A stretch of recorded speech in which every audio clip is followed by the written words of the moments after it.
안녕하세요. 한국장과 미국장 두 가지 열매를 동시에 잡는 한미스탁. 평일 오후 4시 여러분과 함께 한국장 그리고 미국장에 관한 다양한 투자 인사이트를 함께 짚어봅니다. 저는 오늘도 여러분과 함께할 아나운서 김민희고요. 오늘도 50분 또 알차게 채워왔습니다. 현명한 주식 투자를 위한 한미증시 투자 전략 가이드 지금 바로 시작합니다. 네, 여러분 이제 4월의 첫 시작이 밝았습니다. 4월인데 봄바람은 불어오는데 이 변덕스러운 주식시장 속 우리는 어떻게 대처해야 될까 고민이신 분들 많으시죠? 저희가 그렇게 헤매시는 분들을 위해 새로운 2분기의 출발을 알릴 새로운 이벤트를 하나 준비했습니다. 딱 10분께만 하는 선착순 이벤트인데요. 저희가 정보톡방 그리고 전화번호로 안내드리고 있습니다. 바로 왼쪽 상단에 있는 전화번호 02-2638-3955로 전화 주시거나 혹은 오른쪽 아래 보이는 QR코드 보이시죠? 이곳으로 들어오시면 저희가 2분기 포트폴리오를 완성한 다양한 정보를 딱 10분께만 진행 중에 있으니까요. 빠른 참여 부탁드립니다. 이제 저희 한미스탁의 주인공, 바로 이태양 전문가님을 모셔봐야겠죠? 어두워진 포트폴리오 속에서도 따뜻한 봄바람처럼 불어온 이태양 전문가님 소개해드립니다. 전문가님 안녕하세요. 네, 안녕하세요. 전문가님 오늘도 귀여운 열매를 하시고 나오셨어요. 감사합니다. 네. 사실 제가 오늘 무슨 날인지 이렇게 질문 드리려고 그동안 오프닝에서 안 했는데 네네. 혹시 오늘 무슨 날인지 알고 계신가요? 4월 1일이니까 2분기 시작이죠? 네, 네. 맞습니다. 또 다른 날로 바로 오늘 만우절이라고 하는데요. 네. 네, 그런 의미에서 사실 만우절이랑은 좀 다르게 제가 질문을 하나 하려고 했어요. 네네. 이게 만우절이랑 절대 관련이 없습니다만 네. 저희가 그 저번에 태양봉기법 소개해 주시면서 사실은 월급을 2번 받으시는 분이 있다고 그때 언급을 해주셨잖아요. 근데 저희가 이번에 진짜로 월급이 2배 인상이 됐다고 합니다. 그렇습니까? 뻥입니다. 농담입니다.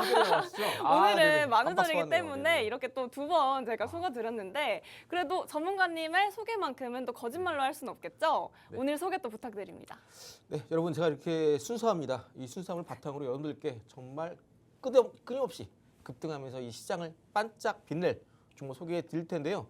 자, 이제 4월입니다. 4월 봄이 우리 앞으로 성큼 다가왔고요. 제가 차고 있는 두 가지 열매 보이시죠? 한국 시장과 미국 시장 안에서 여러분들께 수익 열매를 몇 개 드릴 이태양입니다.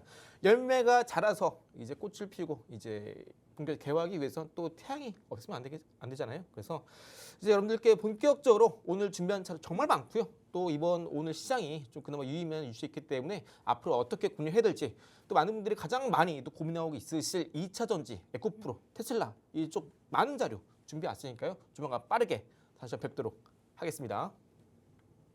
네, 한미스탁 1부 한국장부터 본격적으로 시작해 보도록 하겠습니다. 만우절답게 정말 거짓말 같은 대반전이 일어났는데요. 우리 시장 오늘 어제의 흐름과는 다르게 좋은 흐름 또 보여줬습니다. 바로 윤석열 대통령 탄핵 심판 선고일이 결정이 됐는데 이번 주 금요일 4월 4일 예정 이후로 또 우리 증시에는 오늘 급등세를 보인 연호가 있었습니다. 먼저 지수부터 함께 살펴보겠습니다. 오늘 코스피에서는 1.62% 상승한 2,521로 마감하면서 2,500선을 회복하는 모습을 보였는데요. 코스닥도 마찬가지로 2% 넘게 오르며 690선을 다시금 회복한 모습입니다. 네, 다음으로 투자자별 매매 동향 살펴보기 전에 오늘 환율도 다행히 진정 흐름세를 보였습니다. 어제 1,470원을 넘어서 그 이후로 가면 어쩌나 고민 많으셨을 텐데 다행히 그를 상회하는 모습을 보이면서 비슷한 정도에서 마감을 했고요. 오늘 투자자별 매매 동향 살펴보시면 아직까지 외국인은 수급이 돌아오지 않고 있습니다. 4천억 원 가까이 팔아들이면서 어제 매도세에 이어서 오늘도 함께 물량 덜어내고 있는 모습을 보였고요. 코스닥에서는 개인과 외국인이 함께 동반 매도세를 보였습니다. 네, 다음으로 시가총액 상위 종목들 함께 살펴보시겠습니다. 오늘 다행히 삼성전자 1.9%가량 올라주며 58,000원 선을 또 회복을 했고요. SK하이닉스도 좋은 흐름 보이며 3% 넘게 오르며 19만 원 선을 또 회복한 모습을 보였습니다. 다만 오늘 2차 전지주는 조금 약세를 보였는데요. LG에너지솔루션 1% 넘게 빠지며 32만 8,500원으로 거래 마감했습니다. 오늘 코스닥을 살펴보시면요. 코스닥도 마찬가지로 제약바이오들, 큰 상승 업종들이 좀 괜찮았습니다. 알테오젠, HLB, 클래시스, 파마리서치까지 모두 5% 내외로 급등하는 모습 보이며 좋은 흐름 마감을 했고요. 또 사실은 이제 제약바이오는 코스닥에서도 모든 괜찮은 흐름 보였는데요. 더 자세한 이어지는 내용은 전문가님과 함께 살펴보시겠습니다. 전문가님, 네. 그 공매도 재개가 오늘 이틀 차예요. 네네. 그래서 저번에 짚어주신 대로 사실 공매도 이렇게 재개된 이후에 오를 종목들을 또 자세히 짚어주셨는데 실제로 많이 오르기도 했습니다. 그리고 이제 앞두고 있는 것들 중에 1분기 실적 발표가 오늘 2분기가 됐기 때문에 네네. 앞두고 있는 이슈들이 있는데 이런 점을 미루어 봤을 때 앞으로 시장 상황을 어떻게 보시고 계신지 궁금합니다. 일단 지금 정치적인 이슈도 말씀해 주셨는데 일단 이 부분은 현재 시장이 어느 정도 저점을 통과하고 있는 구간이기 때문에 이런 부분은 좀 부담이 시장 전반적으로 좀 많이 좀 완화됐다라 보여집니다. 자, 이전에 이제 제가 HTS로 코스닥 지수를 보여드렸는데 오늘 다시 한번 해당 위치 한 번 더 자세하게 짚고 넘어가도록 할게요. 네. 제가 이제 코스닥 지수를 이제 2020년죠. 2020년도 그때 이제 5년 전이죠. 그때 금리가 제로에 가까웠고 그때 팬데믹 이후에 지수가 급락이 나고 쭉 V자 반등 보여줬잖아요.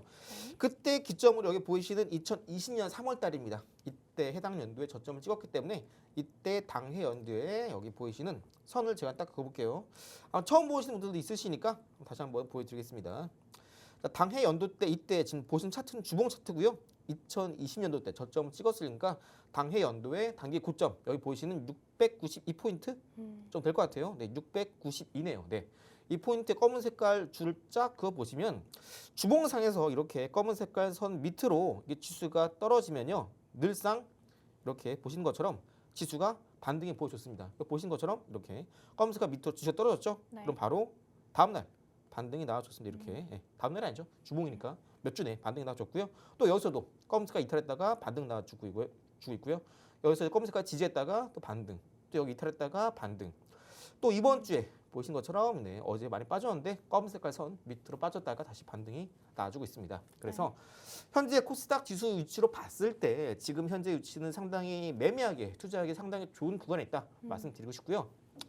그래서 오늘 장 마감하고 나서 제가 전반적인 이제 매매 동향 한번 잠깐 확인해 보았는데 대부분 종목군들이 이제 기관의 수매수가 많이 들어왔습니다. 수량 기준 봤을 때 그리고 수량이 됐든 금액이 됐든 간에 기관계 자금은 보통 뭐 금융투자, 보험, 연기금, 투신, 네. 보험 여러 가지 많지 않습니까?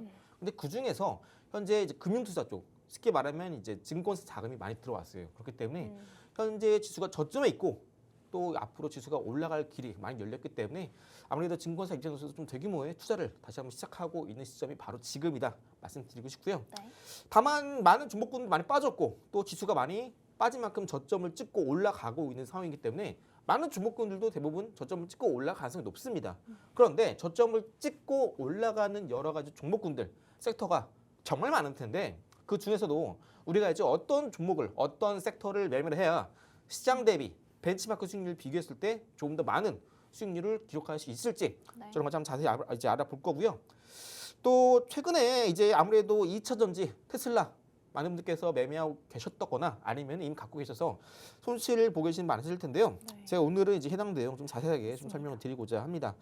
먼저 2차 전지 하면 우리나라 같은 경우는 대표적으로 에코프로 그룹주가 있습니다. 에코프로 BM, 에코프로 멀티, 그죠? 에코프로 HN 등등 많은데 그 중에서 이제 어제 같은 경우는 에코프로 그룹주가 주가가 좀 많이 빠졌습니다. 네. 공매도가 재개되기 전까지 에코프로 그룹주의 공매도 비율이 정말 높았거든요. 네. 다만 이런 부분은 제가 지난 시간에 말씀드린 것처럼 단기적으로 하방 변동성은 확대될 수 있어도 장기적으로 오히려 2분기쯤 실적 개선되면 올라갈 수 있다 말씀드렸고요.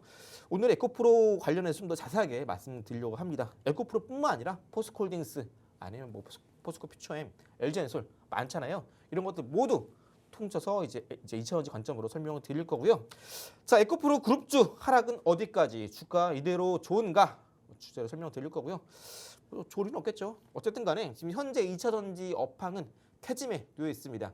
2차전지 업황, 이 2차전지 종목군들 갖고 계신 분들은 이제 캐즘 모르시는 분들 이제 거의 없으실 겁니다. 네. 캐즘은 이제 일반인들 널리 사용하는 단계에 이르기 전에 일시적으로 수요가 정체하거나 아니면은 좀 후퇴하는 현상을 말합니다. 소위 말하면 수요 둔화죠. 그래서 현재 2차전지는 그동안 수요가 피크를 찍었다가 슬슬 고점 찍고 빠지고 있는 상황입니다. 우리나라 같은 경우에는 상황이 그렇고요. 그래서 이러한 이슈 때문에 현재 에코프로 같은 경우에는 주력 사업 쪽이 여기 보시는 것처럼 배터리, 양극재 사업에서 주로 매출, 영업이익이 발생을 하게 됩니다. 네. 자, 그런데 해당 구간에서 이제 전기차 배터리에 들어가는 양극재, 소위 말하는 NCM 혹은 NCA를 현재 이제 에코프로가 생산하고 있는데요. 일단 양극재 배터리에 이제 에너지를 저장하고 방출하는 중요한 역할을 하기 때문에 아무래도 이 양극재에 들어간 니켈, 원자재 가격 또한 상당히 중요합니다. 그래서 가격이 안정돼야 양극재 수익이 좀 더 수익성이 올라와서 에코프로가 돈을 벌 수 있는 건데요. 아무래도 지금 현재 이 부분에선 현재 에코프로가 좀 쉽게 돈을 벌지 못하고 있는 부분이 있고요. 대외적인 이슈가 또 포함이 되면서 좀 많이 부진을 면치 못하고 있는 상황입니다. 일단 한마디로 정리하자면 에코프로는 이 전기차 배터리에 들어가는 양극재를 만들어서 이제 배터리 회사에 공급하는 기업이고요. 전기차 시장이 성장할수록 에코프로도 자연스럽게 돈을 벌게 되는 구조입니다. 네. 다만 이 뒷부분 한 번 더 제가 좀 자세하게 설명드릴 거지만 현재 우리나라 같은 경우는 중국의 배터리 경쟁률이 많이 뒤처져 있습니다. NCM이라고 하면 소위 니켈, 코발트, 망간이 들어간 배터리라고 부르고요. 이제 에너지 밀도가 높기 때문에 전기차의 주행 거리를 늘리는 데 기여를 하고 있습니다.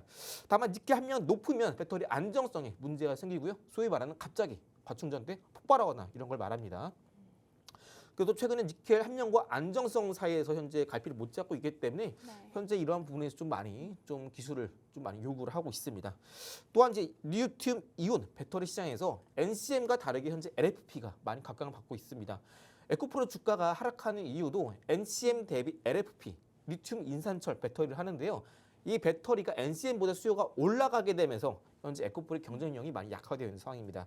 이 LFP 리튬 인산철 배터리는 NCM보다 좀 더 수명도 길고요. 그리고 가격도 저렴하기 때문에 현재 주요한 굴재 완성차 업체들, 유럽 완성차 업체들이 오히려 NCM보다 LFP를 많이 사용을 하고 있습니다.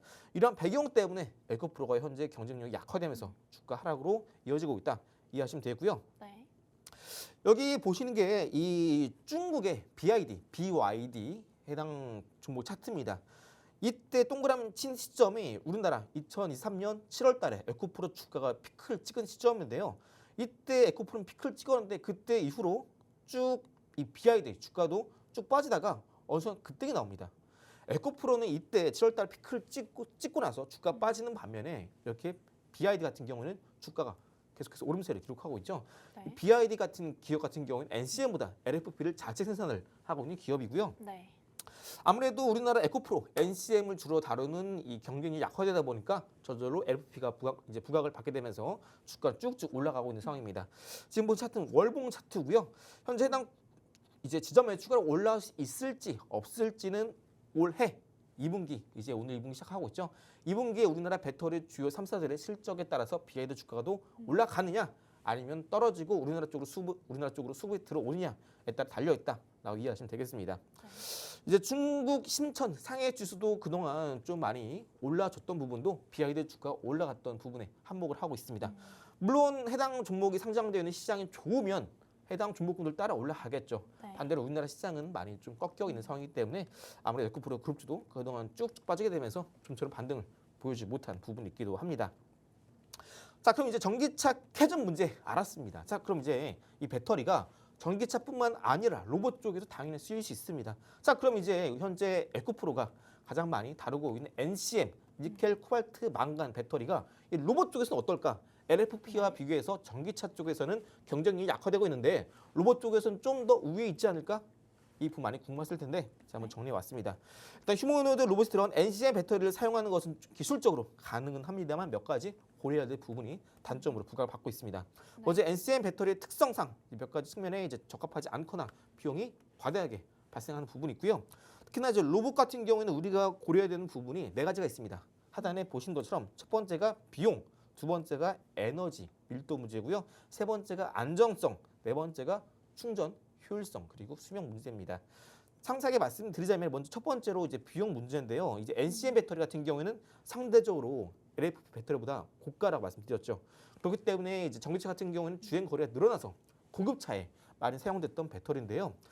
다만 이 가격이 높다 보니까 휴머노이드 로봇이 들어가게 되는 경우는 단가가 올라간다는 단점이 있습니다. 그리고 과도한 이제 배터리 비용은 결국에 이제 로봇의 비용을 올리다 보니까 결국 아무래도 좀 더 저렴한 LFP 배터리가 나중에 휴머노이드에 좀 더 적합하다라고 현재 시장을 판단을 하고 있습니다. 그래서 비용 문제가 현재 NCM 배터리에서 걸림돌로 작용하고 있고요. 두 번째, 에너지 밀도와 무게입니다. 이제 NCM 배터리가 아무래도 에너지 밀도가 높다 보니까 그만큼 무게도 조금 더 LFP 배터리보다 무겁습니다. 그런데 휴머노이드 로봇 같은 경우는 팔다리를 움직이면서 움직임이 가장 중요한데 무게가 높다 보면은 그만큼 소요되는 에너지가 더 많이 늘어날 수도 있습니다. 그래서 배터리의 무게가 로봇에 들어가는 충전 배터리 양에 이제 아무래도 영향을 미친다는 점 기억해 주시고요. 그 배터리 무게가 무겁다면 아무래도 움직임에 영향을 주고 이에 따라서 배터리가 또 금방 방전이 될 수 있겠죠. 네. 그래서 이제 NCM 배터리 장점이 이제 고성능 전기차 같은 경우는 주행거리를 좀 늘려준다라는 장점이 있었지만 아무래도 이제 로봇 같은 경우에는 많이 움직임이 필요하기 때문에 배터리 무게가 상대적으로 가벼운 LFP가 조금 더 적합하다 말씀드립니다. 세 번째로 안전성입니다. NCM은 아까 말씀드린 것처럼 LFP보다 조금 더 갑자기 과충전에 따른 폭발 위험이 높습니다. 그래서 휴머노이드 로봇은 결국 일단 1차적으로 산업, 공장 내에서 무인화를 통해서 네. 그 다음에 이제 어느 정도 대량 생산을 통해서 기술이 발전되고 비용이 좀 작아지게 된다면 그때는 대량 생산을 통해서 산업 단계에서 저절로 가정으로 표현되겠죠. 그런데 네. 휴머노이드입니다. 뜻이 뭐냐면 가정 어차피 들어오면은 옆에 반드시 사람이 있어요. 그러다 보니까 주방에서 요리하고 있는데 갑자기 로봇이 터지거나 네. 아니면 가서 농구를 해가지고 기분 좋아가지고 하이파이브 했는데 폭발하거나 이런 게 네. 발생할 수 있습니다. 그러다 보니까 이 안정성 측면에서 NCM 배터리가 아무래도 LFP보다 좀 더 열세 있다라고 이해하시면 되겠고요. 이제 네 번째 충전 효율성, 수명입니다. NCM 배터리는 상대적으로 긴 충전 시간이 필요하고요. 그리고 LFP보다 조금 더 수명도 좀 짧습니다. 그러다 보니까 빠르게 충전하고 또 이제 충전하고 나서 즉시 쓸 수 있는 NCM보다는 조금 더 LFP 배터리가 좀 더 각광을 받고 있습니다. 이런 부분 때문에 현재 아무래도 전기차 이어서 로봇 산업까지 가게 된다면 이제 LFP뿐만 아니라 에코프로도 이제 NCM 배터리 수요가 올라오지 않을까 기대했던 부분이 아마 여러분들 좀 실망하실 것 같은데 여기서 끝이 아닙니다. 이제 우리가 이 NCM 배터리가 아직까지 LFP보다 조금 더 열세 있는 부분이 있긴 하지만 실제로 제가 이제 표를 정리해 왔는데요. 일단 에너지 밀도를 본다면 LFP가 이제 NCM보다 좀 낮습니다. 네. 그래서 아무래도 중저가형 전기차에 들어가는 배터리가 LFP 배터리고요. 그리고 가격 같은 경우는 상당히 저렴하죠. 그렇기 때문에 이제 대량 생산을 통한 로봇으로 이제 생산할 때도 아무래도 가격이 좀 더 저렴한 LFP 배터리가 각광을 받을 수 있는 부분입니다. 그리고 주용도 방금 말씀드린 것처럼 중저가 전기차 아니면 ESS에 들어가게 되고요. 수명도 NCM보다 조금 더 깁니다. 그리고 환경도 조금 더 친환경이고요.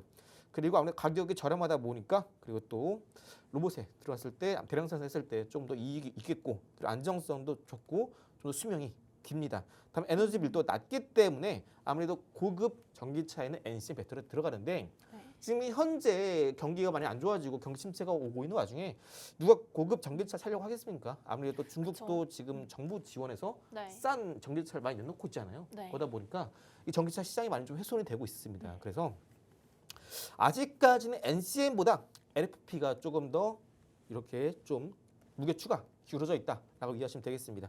자, 그럼 이제 한국이 이제 배터리 3사, K배터리, LG, 삼성, SDI, SK온 가만히 있을 거냐? 또 새로운 필살기가 있습니다. 뭐냐면은 이번 3월 달 초였나요? 3월 7일, 8일쯤을 기억하고 있는데 그때 인터배터리 행사가 열렸습니다. 네, 그때 이제 LG엔솔과 SK온이 태증 극복할 비밀병기 미드니켈 배터리를 개발했고요. 기존의 NCM 배터리의 특징처럼 성능은 좋은데 가격에 비싼 점을 보완을 했습니다. 기존의 NCM 배터리는 양극재가 한 80%, 90% 들어가는 하이니켈 쪽이었거든요. 그런데 이제 미드니켈 같은 경우에는 조금 더 줄인 절반 수준 줄인 이제 50%에서 70%가 들어가고요. 가격적인 측면도 한 10%좀 낮춘 게 바로 이제 미드니켈 배터리가 되겠습니다. 이 배터리로 이제 앞으로 가격이 싼 LFP 배터리를 따라잡고 성능도 조금 더 올린 NCM과 LFP의 좀 중간 단계 성격이다 이렇게 이해하시면 되겠고요. 미드니켈 에너지가 이제 아무래도 좀 에너지 밀도가 떨어지다 보니까 이걸 막기 위해서 전력을 끌어올리는 고전압을 사용하게 된 게 미드니켈 배터리다라고 이해를 하시면 되겠습니다. 자, 그럼 이제 여기까지 좋다 이겁니다. 자, 그런데 아직까지 현재 시장 점유율이 2023년 기준 봤을 때는 이제 23%였는데 작년 24년도에는 18%로 하락을 했습니다. 반대로 중국은 이제 당국의 지원에 힘입어서 시장 점유율이 무려 65%까지 치솟았고요. 네. 작년 4분기 때 우리나라 배터리 3사는 실적이 모두 3사 모두 적자로 돌아서게 됐습니다. 그래서 LG에서 같은 경우는 이제 올해 방금 말씀드렸던 미드니켈 배터리를 양산 계획 중에 있고요. 네. 대한민국 배터리 3사 모두 이제 올해 46 시리즈 배터리를 이제 원통 배터리로 양산할 계획이 있습니다. 기존의 모델은요 21 시리즈였습니다. 이 숫자가 의미가 뭐냐면은 배터리의 뚜껑 캡 있죠? 네. 이 캡 원, 이 직경 길을 말한 겁니다. 그래서 어, 21 시리즈는 21mm, 46 시리즈는 46mm라는 겁니다. 그만큼 이 앞에 두 자리 숫자가 올라갈수록 그만큼 배터리의 성능이 올라간다라고 네. 이해하시면 돼요. 그래서 이번에 이제 미드니켈 배터리 출시 통해서 가성비 배터리 새롭게 출시하게 되면서 또 앞으로 중저가 전기차를 새롭게 출시하게 되면서 이르면 올해 하반기쯤 실적 회복세를 전망하고 있고요. 실적 저점을 찍는 시점은 이번 2분기쯤으로 현재 배터리 3사의 CEO들이 모두 입을 모아 이야기를 하고 있습니다. 자, 그래서 이제 우리가 방금 NCM과 이제 LFP 배터리 비교해서 알아봤는데요. 그럼 이제 중요한 것은 뭐냐면은 앞으로 이제 미드니켈 좋다 이겁니다. 그리고 중저가 전기차 또 아니면 뭐 중저가 배터리 내놓은 거 좋아요. 근데 앞으로 올해 테슬라가 옵티머스 휴머노이드 인간 로봇을 출시하게 되면서 대량 생산 예고하고 있는데 아직까지 우리가 이 NCM 배터리만 가지고는 LFP를 따라잡기 힘듭니다. 네. 이걸 뒤집을 무기가 바로 방금 말씀드린 4680 배터리. 소위 말씀드린 게임 체인저 4세대 배터리가 불리는 거고요. 테슬라가 이 배터리를 자체 생산을 하려고 했는데 기술이 안 좋아서 또 분량이 많이 나서 실패한 겁니다. 이걸 현재 우리나라가 이제 본격적으로 테슬라와 교류를 통해서 본격적인 수주를 앞두고 있는 상황이고요. 이 4680 배터리는 마찬가지로 계열만 따지면 NCM, 니켈 코발트 망간 혹은 NCA, 니켈 코발트 알루미늄과 동일한 계열입니다. 다만 화학 구조가 조금 더 바뀐 거고요. 같다라고 말씀드릴 수는 없어요. 다만 다른 겁니다. 그만큼 조금 더 성능이 올라가고 업그레이드된 배터리가 4680이다. 이해하시면 되겠고요. 폭발 위험은 아무래도 상대적으로 높습니다만 NCM보다 좀 낮아요. 그리고 에너지 밀도는 많이 감았으니까 더 높겠죠. 그 수명도 비교적 짧습니다만 NCM보다는 조금 더 확연하게 개선됐다는 점 기억해 주시고요. 저온 성능 또한 상대적으로 좋습니다. 가격이 좀 비싼 부분이 있는데 이 부분 앞으로 제가 뒷부분 자세히 설명드릴 휴머노이드에 과연 어떤 배터리에 적합한가에 대해 자세히 설명드릴 거고요. 네. 일단 유형만 말씀해 드리자면 이제 LFP 배터리는 폭발 위험이 없지만 무겁고 에너지 밀도가 낮습니다. 그리고 4680 배터리는 상대적으로 폭발 위험이 있지만 좀 더 LFP보다 좀 더 가볍고 고출력, 고에너지 밀도를 자랑하고 있고요. 네. 그렇기 때문에 아무래도 고성능 전기차에는 4680이 들어가고 있고요. 또 중저가에는 LFP가 들어간다는 점 기억해 주시고. 자, 그리고 이제 K 배터리 승부처는 이제 전기차에서는 졌지만 앞으로 로봇 기술력 차이가 난다라고 제가 말씀드리고 싶고요. 그 이유는 뭐냐면은 일단 4680 배터리는 먼저 말씀드리면 이제 휴머노이드 로봇에 들어가는 중요한 요소, 특히 배터리를 어떤 거 넣느냐에 따라서 판단하는 중요한 요소가 있습니다. 먼저 이제 무게, 안정성, 그리고 에너지 밀도, 수명 이 네 가지인데요. 이 네 가지 모두 고려해봤을 때 리튬 인산철 배터리보다 4680 배터리보다 리튬 인산철 배터리보다 4680 배터리가 조금 더 우수합니다. 무게가 좀 더 가볍고요. 에너지 밀도도 높고요. 수명 또한 비교적 짧습니다만 그만큼 충전도 빨리 진행이 됩니다. 안정성 또한 상대적 폭발 위험이 있지만 이런 연관리는 추후에 액친 냉각 기술을 고려하고 있는 상황입니다. 가격적인 측면은 좀 비싸지만 휴머노이드에서 이러한 부분은 이제 고려할 부분이 아니라 무게, 안전성, 에너지 밀도, 수명 이 네 가지 보시면 됩니다.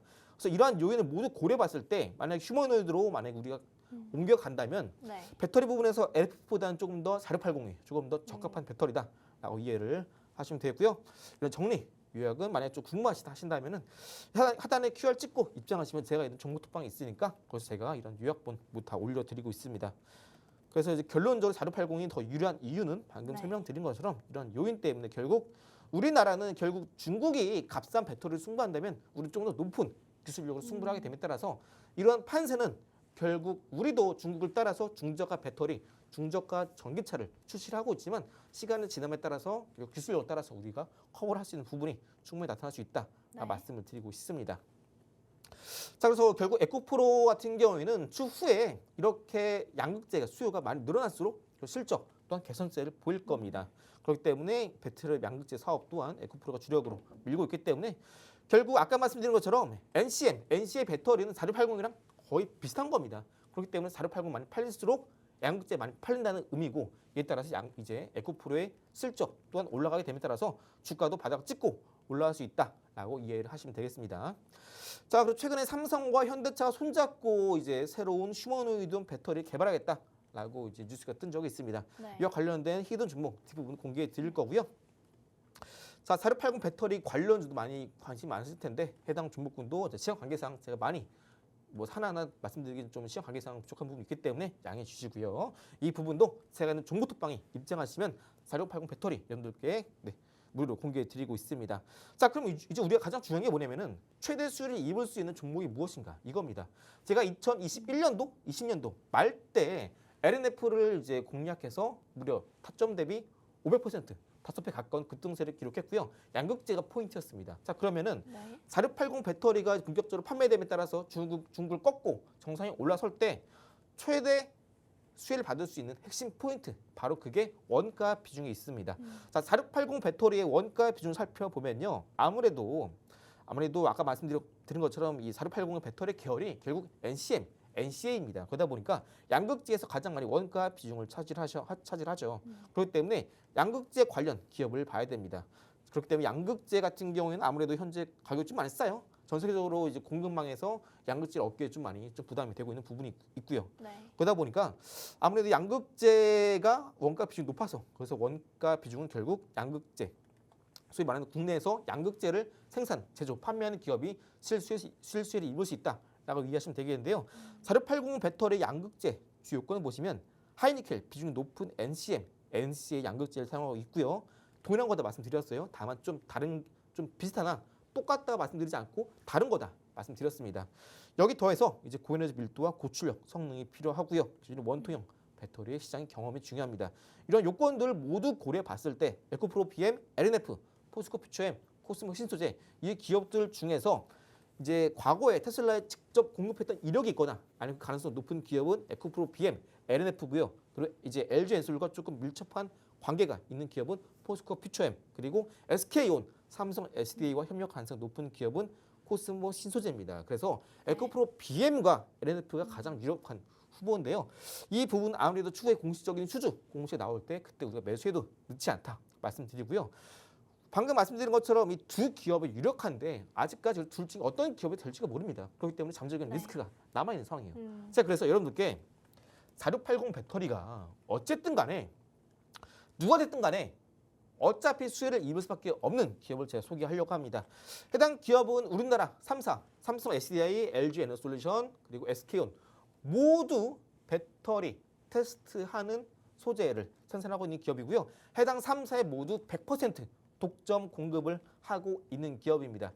이 기업은요, 결국 이제 어느 기업이 뭐 에코프로 BM 아니면 뭐 방금 말씀드렸던 뭐 LNF 누가 수주를 따내던 간에 결국 이 기업이 3사 모두 독점 공급하고 있기 때문에 실질적인 수혜가 기대되는 종목이고요. 해당 종목은 하단에 보이시는 QR 찍고 입장하시면 종목명 모두 무료로 공개해 드립니다. 자, 그래서 이렇게 이제 알아봤는데요. 잠시 후에 이제 말씀드렸던 히든 종목, 오늘 이슈가 있었죠. 관련된 종목 마저 여러분들께 설명드리도록 하겠습니다. 네, 에코프로 그룹주들 지금 굉장히 하락세인데 돌파구가 필요하다 다시 한번 짚어주셨고요. 로봇 쪽에서는 우위가 있을지도 한번 확인해 주셨습니다. 캐즘 문제 더불어서 중국과도 이렇게 경쟁력을 따져봤을 때 4680이 더 적합하다고 다시 한번 짚어주셨는데요. 이 자세한 내용 정리본 궁금하실 때 들어오실 수 있는 방법 2가지 안내해 드릴게요. 왼쪽 상단에 있는 전화번호 02-2638-3955로 편하게 전화 주시거나 혹은 휴대폰 기본 카메라 어플 켜셔서 아래에 있는 QR코드 찍고 입력 하시면 저희가 정보방에서 간략하게 정리된 내용도 함께 도와드리고 있으니까요. 빠른 참여 그리고 많은 참여 부탁드립니다. 네, 이어지는 내용인데요. 이제 열매를 맺으려면 또 뿌리가 굉장히 단단해야겠죠. 이 뿌리부터 단단하게 키워온 전문가님의 히든 종목 그리고 그 방법까지도 안내해드리려고 합니다. 전문가님 소개 부탁드립니다.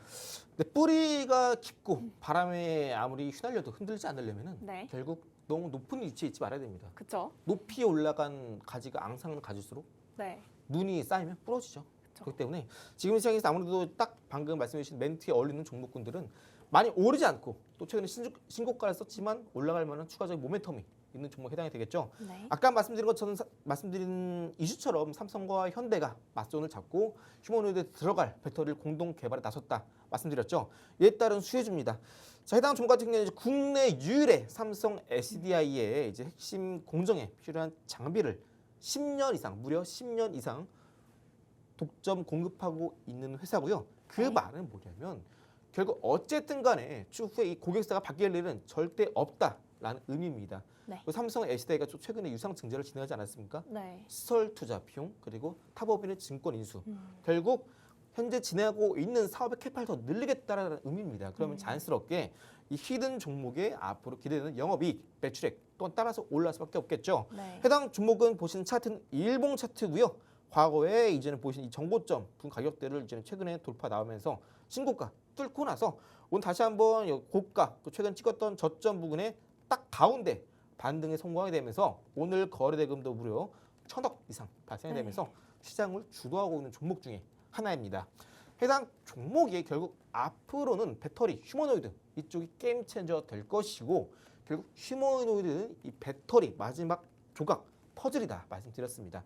그래서 우리나라를 대표하는 삼성 함께 현대가 맞손을 잡은 만큼 해당 기업은 현재 삼성 SDI 10년 이상의 주 고객사로 활동하고 있는 만큼 그 기술력 또한 말할 필요가 없겠죠. 그런 기술력을 좋고 앞으로 성장 가능성이 매우 높은 기업이다 라는 점 강조드리면서 해당 히든 종목 궁금하신 분들은 하단에 QR 찍고 입장하시면 저랑 같이 매수부터 매도까지 여러분들이 원하시는 그 이상의 수준을 받아갈 수 있는 기회가 지금이니까 얼른 들어오셔서 많이 참여하시길 바라겠습니다.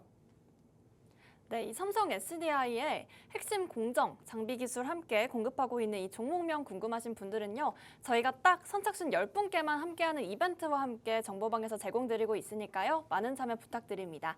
참여하실 수 있는 방법 궁금하시죠? 왼쪽 상단에 있는 전화번호 02-2638-3955로 전화 주시거나 혹은 오른쪽 아래 보이시는 QR코드 인식하시면 저희가 정보톡방에서 쉽게 안내드리고 있으니까 종목명 가득 알아가시길 바랍니다.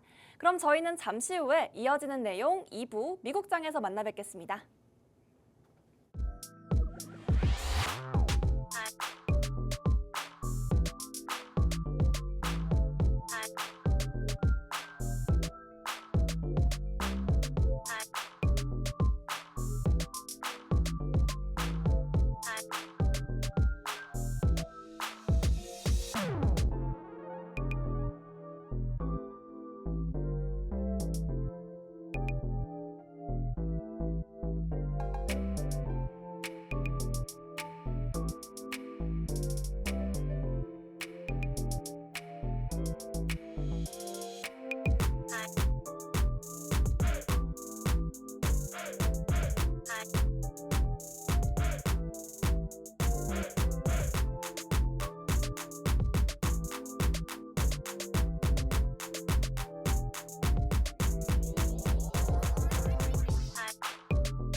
네, 한미스탁 2부 미국장도 열어봅니다. 아까 초반에 말씀드렸던 것처럼 저희가 두 가지 열매를 준비한 만큼 미국장에서도 그 열매 또 가득 안겨드릴 차례인데요. 먼저 뉴욕 증시부터 가볍게 살펴보시죠. 전날 뉴욕 증시는 이제 간밤 상호관세 부과일을 하루 앞두고 혼조세로 마감했는데요. 롤러코스터를 탄 모습이었습니다. 뉴욕 3대 지수는 다우 1% 상승, 그리고 S&P 500 지수 0.55% 상승으로 나란히 상승 마감했고 나스닥 지수만 홀로 0.14% 하락했습니다. 이 기술주 투맥 속에서 낙폭 과대 인식이 점차 커지면서 다시 반발 매수세가 함께 들어온 건데요. 자세하게 이어지는 이슈들 전문가님과 함께 살펴보겠습니다. 전문가님. 네. 사실 이 미국 증시 안에서 오늘 혼조 마감을 했는데 네네. 어제는 또 이렇게 왔다 갔다 하더니 오늘은 또 혼조세로 마감을 했거든요. 이 상호관세 부과일을 하루 앞두고 뉴욕 증시도 굉장히 혼란스러운 상황을 겪고 있는데 네네. 어떤 내용 오늘 담아주셨을까요? 일단 결국 앞으로 발표하게 될 트럼프의 관세 정책의 좀 불확실성이 해소가 된다면은 이 부분도 결국 시장은 또 언제 하락했냐는 듯이 또 가볍게 올라줄 겁니다. 네. 결국 우리가 이 시장을 바라볼 때 지금은 좀 시간 문제 놓여 있다고 판단이 되고요. 현재 우리나라 국장뿐만 아니라 미장도 많이 빠져 있는 상황입니다. 그리고 트럼프 입장에서는 미국 같은 경우에는 부동산보다 주식 비중이 높기 때문에 언제까지 내리박을 수는 없어요. 그렇기 때문에 뭐 지금 금리 인하가 시장에서 가장 좋은 처방제지만 또 그렇다고 해서 물가가 또 많이 올라오고 있는 만큼 금리 인하를 꺼낼 수도 없는 입장입니다. 그렇기 때문에 지금 당장 필요한 거는 트럼프가 우리가 시장 참여자들이 예상했던 것보다 관세 정책을 좀 세게 때리는 것보다 좀 약하게 때리는 걸 기대할 수밖에 없어요. 이 부분은 좀 더 뚜껑이 열려봐야 알겠지만 이제 4월 2일 시작되기에 따라서 관세 발효는 4월 3일부터 시작이 됩니다. 그래서 현재 제가 뒷부분 말씀드릴 거지만 현재 나스닥 지수, 필라델피아 반도체 지수 뭐 어느 정도 유의미한 저점을 형성했기 때문에 네. 그닥 뭐 우리 걱정할 부분은 아니다 말씀드리고 싶고요. 한번 자세히 시장 동향 알아보도록 하겠습니다. 먼저 방금 말씀하신 것처럼 현재 미장은 혼조세로 마감했습니다. 트럼프 대통령이 관세 발표를 앞두고 시장에 좀 많이 변동성을 보이고 있는데요. S&P 500 지수는 장중 1.7% 하락 뒤에 반등하게 되면서 결국 최종 상승 마감을 하게 됐습니다. 다만 나스닥 지수 같은 경우에는 한 개파락 출발한 이후에 약보합 수준으로 끌어올리면서 마감을 했고요. 채권 가격이 상승함에 따라서 증시 하락에는 이례적인 현상이 발생을 하고 있습니다. 결국 시장 참여자들도 지금 시장 방향성을 확실하게 어디다, 위다, 아래나 아니면 갈피를 못 잡고 있는 상황입니다. 그렇기 네. 때문에 일단 관세 정책 뚜껑을 열어봐야 알아요. 그래서 이런 점 기억해 주시고요. 트럼프 관세 정책이 이제 모든 국가를 포함한 관세 정책 발표 예정에 있습니다. 이를 앞두고 글로벌 주식 모두 하락하고 있고요. 대표적인 안전자산 금은 최고가를 경신을 하고 있습니다. 우리나라 대표적인 엘컴텍 같은 경우도 최근에 급등세가 나왔죠. 자, 기업 뉴스 보겠습니다. 미국 FDA 핵심 백신 담당자 강제 사망이 되면서 백신 관련주가 급락을 했고요. 테슬라 1분기 인도량 전망이 하향 조정함에 따라서 테슬라 주가도 어제 소폭 하락세를 보였습니다만 테슬라 주가는 오히려 지금의 하락에 저는 오히려 지금이 기회라고 생각합니다. 네. 상승을 생각을 하고 있고요. 테슬라 고점에 물려계신 분들은 뭐 되게 힘들다 하신다면은 하단에 QR 찍고 입장하시면 저랑 같이 한번 더 테슬라의 중요한 가격대, 브리핑, 추가하면서 타이밍 모두 잡아가 볼 수 있습니다. 자, 경제 전망 보겠습니다. 경기 둔화 우려가 증가하고 있습니다. 아래 공포에 이어서 스태그플레이션 공포가 나오고 있는데요. 다만 대부분 경제학자들이 경제 침체 가능성을 낮게 평가하고 있습니다. 사실상 장단기 금리 역전차가 발생하게 되면요. 통계상 한 2년 반, 2년 6개월 뒤에 통상 경기 침체가 나오고요. 네. 지금 관세 전쟁 때문에 잠정적인 물가가 올라갈 수 있다라는 우려가 남아있기 때문에 지금 스태그플레이션 아래 공포 이런 이야기 나오고 있는 겁니다. 하지만 앞으로 이 관세 정책과 시행이 되는데 막상 열어보니까 물가 수준이 낮더라 하면서 증시는 더 위로 올라갈 수 있는 겁니다. 실제로 미국의 경제 성장률도 여전히 견조한 흐름을 보여주고 있다는 점 어제 말씀드렸죠. 자, 그리고 이제 금리 증시 전망 보시게 되면은 10년물 국채 금리는 4.2%로 하락하게 됐고요. 아무래도 이제 관세에 대한 정책을 이제 슬슬 발표 길 좀 다가오다 보니까 네. 좀 불확실성이 해소가 되면서 시장에서 오히려 좀 안도감으로 받아들이고 있는 모습입니다.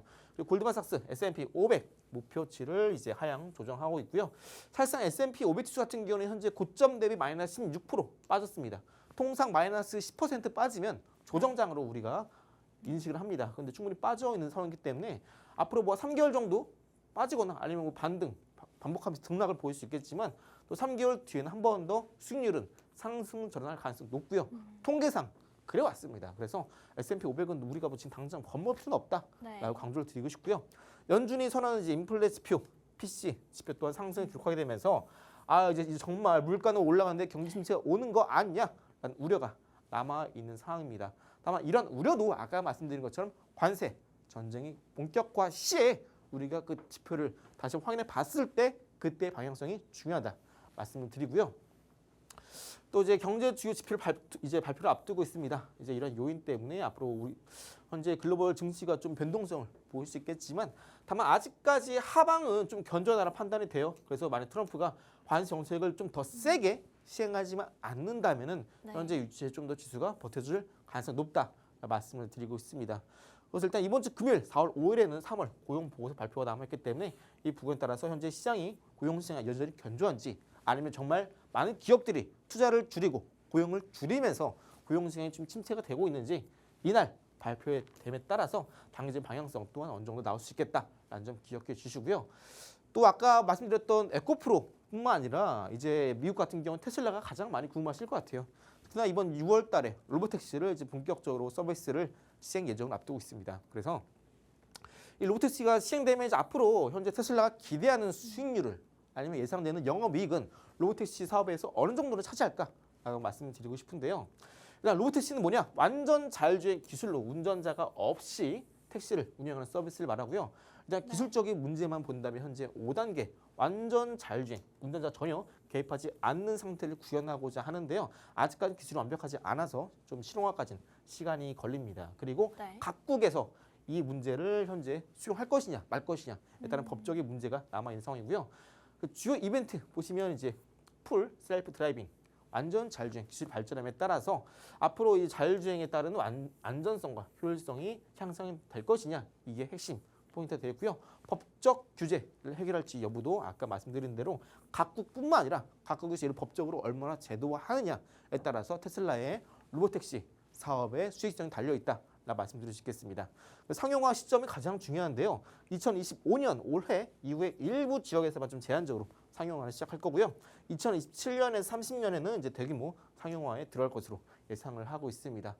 향후 이제 인도량 전망을 본다면 2023년부터 25년까지 올해까지죠. 좀 제한적인 자율주행차를 상용화함에 따라서 어느 정도 시험적인 운행에 나설 거지만 여기 보시는 30년 이후에는 로보택시의 대수가 무려 수백만 대까지 운행이 되면서 모빌리티 서비스 시장에서 좀 더 큰 점유율을 차지할 것으로 예상을 하고 있습니다.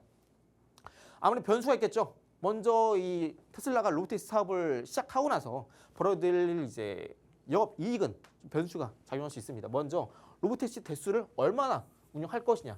첫 번째 변수 되어 있고요. 두 번째는 운행 지역이나 범위, 세 번째 운임 요금, 네 번째는 이용률입니다. 많은 사람들이 이용할지 안 할지, 그리고 다섯 번째가 운영비, 그 다음이 규제 및 승인의 속도입니다. 빠른 시일 안에 상용화 되자마자 시범 사업을 시작했을 때 각국이나 혹은 각 지역에서 일사천리로 시작이 돼야 그만큼 빠른 시일 내에 캐시플로우가 돌면서 이게 고스란히 실적에 반영될 수 있겠죠. 다만 이런 변수들은 앞으로 테슬라가 로보택시 사업을 시작했을 때 고려해야 될 변수로 작용하고 있는데요. 이 변수에 따라서 가져갈 수 있는 수익률 또한 달라질 겁니다. 먼저 수익 모델 예상해 보자면 첫 번째로 차량 한 대당 연간 발생한 예상 수익 같은 경우에는 이제 테슬라 로보택시 한 대가 하루에 16시간을 운행한다는 가정하에 이제 3만에서 5만 달러까지 수익을 예상을 하고 있다라고 합니다. 한 대당 연간 수익입니다. 그리고 하루 수익은 1마일당 1마일 1.6km입니다. 1마일당 1달러로 해서 하루 200마일을 갔을 때 200달러 예상하고 있고요. 1년 수익은 360 곱했을 때 73,000달러를 예상하고 있습니다. 이 이후에 이제 유지비, 충전, 보험 모두 이제 제외했을 때 이제 순수익은 여기 3만에서 5만 달러 이렇게 예상 수익 모델이 나오고요. 테슬라 전체 로보택시의 네트워크 수익을 한번 예상해 보겠습니다. 한 대가 아니라 만약에 10만 대가 운영이 된다라고 한다면 총 수익의 10만 대를 곱하게 된다면 대략적으로 30억 달러 나오고요. 우리 돈으로 한 3조, 한 4조 정도 가량 됩니다. 그리고 이게 이제 최소치고요. 최대치는 5만 달러를 곱했을 때는 좀 더 오른 한 6조 5천억 규모를 예상을 하고 있습니다. 만약에 그럼 정말 상용화 돼서 30년 넘어서 만약 100만 대가 운행이 된다라고 한다면 그 규모는 무려 300억 달러에서 500억 달러까지 늘어나게 됩니다. 우리나라 돈으로 대략 최대 65조까지 늘어나는 예상 수익 기대할 수 있고요. 이 수익이 무려 로보택시 사업 하나에서만 발생하는 예상 수익입니다. 지금 테슬라 시가총액이 아마 전일 기준을 봤을 때 8,800억 달러로 제가 기억을 하고 있습니다. 달러 단위고요. 우리나라 돈을 바꾸면 얼마죠? 1,000억, 조 10조, 100조, 거의 1,000조 가량 넘는 수치입니다. 그만큼 어마어마한 시가총액을 기록하고 있는데 앞으로 이제 휴머랜뿐만 아니라 로보택시 사업이 본격화되고 상용화되고 이익이 늘어난다면 앞으로 주가는 더 위로 올라갈 수 있을 여지가 남아있다라고 이해하시면 되겠고요. 자, 이제 우버랑 리프트 기회와 비교해 보겠습니다. 현재 우버는 2023년 기준으로 연 매출이 대략 50조 발생하고 있고요. 리프트는 대략 11조 발생하고 있는데요. 앞으로 테슬라가 이런 기술력을 앞세워서 시장 점유율이 20%까지 올라온다라고 한다면은 오히려 발생할 수 있는 매출액은 한 10조 규모의 수익이 가능할 것이다 라고 예상을 하고 있습니다. 결론 말씀드리면 2025년 예상 시나리오는 만약에 초기 운영했을 때는 처음에 10만 대를 가동한다면은 아무래도 연간 3만에서 5만 달러 정도 예상한다 말씀드렸고요. 우리나라 돈으로 한 4조에서 6.5조 규모에 해당합니다.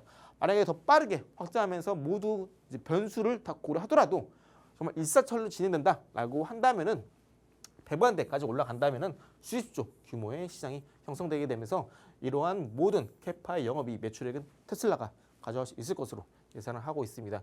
이렇게 된다면 결국 앞으로 우버와 리프트의 이제 시장은 대체가 가능하겠죠.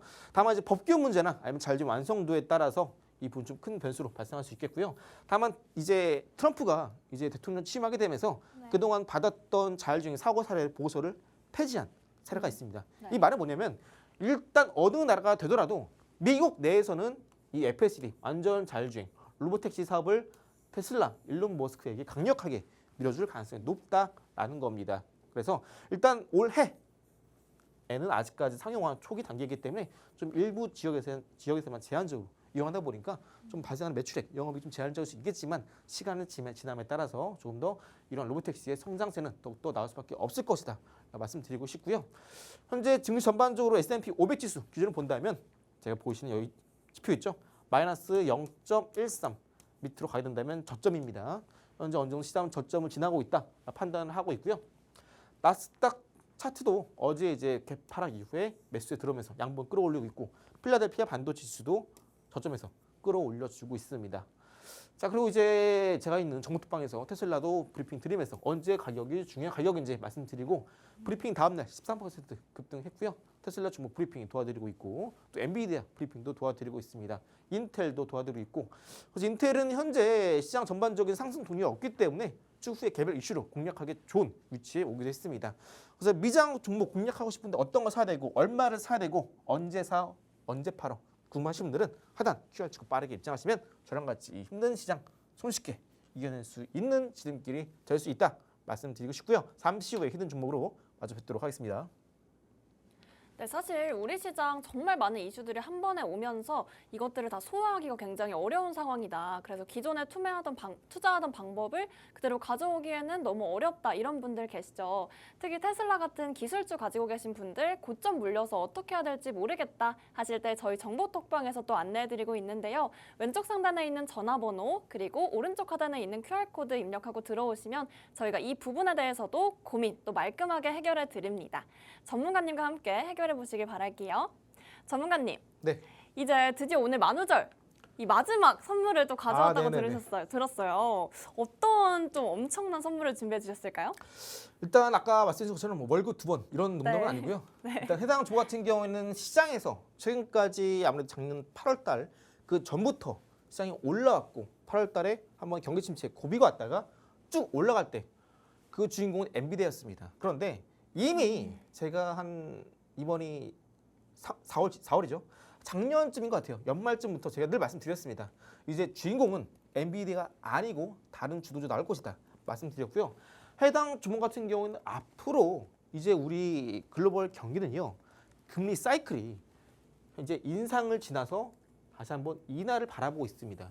이번 연내만 하더라도 6월쯤에 금리 인하 가능성이 높아지고 있고 올해만 금리 인하를 최대 2번까지 할 가능성이 높아지고 있습니다. 이 말은 뭐냐면 결국 기술주가 한 번 더 올라갈 가능성이 높다라는 거고요. 그 중에서도 상당히 이제 돈의 가치에 따라서 영업이 크게 변동성을 보일 수 있는 종목군들이 더 높이 올라갈 수 있다라는 겁니다.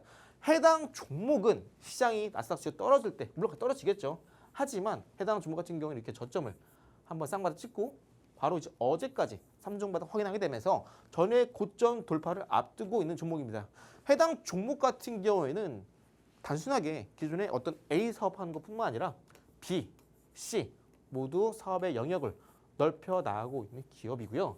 이런 세 가지 사업처에서 모두 전반적으로 캐시카우, 실질적인 성과가 나오고 있는 기업입니다. 그렇기 때문에 앞으로 금리 인하가 발생하게 된다면 해당 기업은 나스닥에 상장되어 있는 대표적인 기술주에 해당하기 때문에 이 세 가지 사업 모두 본격적인 캐시카우가 발생함에 따라서 주가는 현재 과도하게 저평가 구간에 있다라고 판단을 하고 있습니다. 그렇기 때문에 해당 종목은 적어도 현재 구간에서 바닥 구간에 있기 때문에 반드시 매수하면서 담아가야 되는 영역이다라고 말씀을 드리고 싶고요.